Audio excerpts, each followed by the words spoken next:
மதுரைக்கு அருகில் அழகர்மலையில் அமைந்துள்ள பழமுதிர் சோலை முருகன் கோயில், முருகப்பெருமானின் 6 படை வீடுகளில் 6வது படை வீடாகும்.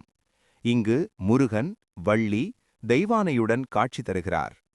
ஔவையாருக்கு சுட்ட பழம் வேண்டுமா, சுடாத பழம் வேண்டுமா என்று கேட்டு ஞானப்பழம் புகட்டிய தலம், முருகனின் திருவிளையாடல்கள் நடந்த சிறப்பான தலமாக போற்றப்படுகிறது. மதுரையிலிருந்து சுமார் 20-25 கிலோமீட்டர் தொலைவில் அழகர் கோவிலுக்கு மிக அருகில் மலை உச்சியில் இந்த ஆலயம் அமைந்துள்ளது.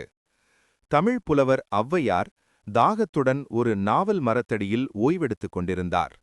அப்போது மரத்தின் மேலிருந்த சிறுவன் முருகன் பழம் வேண்டுமா எனக் கேட்டு நாவல் பழங்களை பறித்துப் போட்டான்.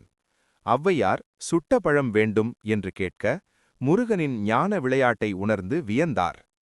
பழங்கள் உதிர்க்கப்பெற்ற சோலை, அதாவது பழங்கள் நிறைந்த சோலை என்று பொருள்படும். இவ்வூர் சோலைமலை என்றும் அழைக்கப்படுகிறது. இங்குள்ள மூலவர் வள்ளி மற்றும் தெய்வானையுடன் நின்ற கோலத்தில் காட்சி தருகிறார்.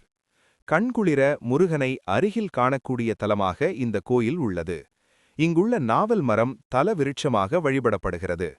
இந்த தலம் ஞானத்தை வேண்டி நின்ற ஔவையாருக்கு முருகன் அருளிய இடமாகவும் கந்த புராணத்துடன் நெருங்கிய தொடர்புடைய இடமாகவும் கருதப்படுகிறது.